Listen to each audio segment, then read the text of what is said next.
हाय दोस्तों, भोजपुरी तड़का में आपका स्वागत है। तो आए हम बाराती बारात लेके नीरू यादव का बहुत ही अच्छा फिल्म आने वाली है। जी दोस्तों, नीरू यादव का फैन है तो लास्ट तक वीडियो देखें और साथ में बेल आइकन घंटी दबा ले, सब्सक्राइब कर ले ताकि ऐसा ही लेटेस्ट खबर आप तक पहुंचता रहे। अपने जाने माने नीरू यादव सुपरस्टार फिल्म में उस सुपरस्टार रानी चटर्जी हीरोइन नीरू यादव के साथ में है।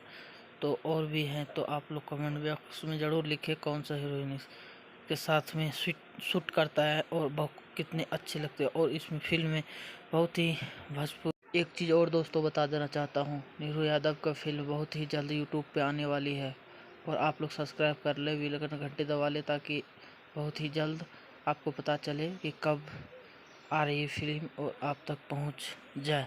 आए हम बाराती बारात लेके बहुत ही अच्छा फिल्म और इसमें भोजपुरी सॉन्ग बहुत ही सुपर हिट सब हैं और 5-6 गाने पूरा हिट कर दिया हुआ है। बहुत ही शानदार एक्शन, बहुत अच्छा मूवीज है।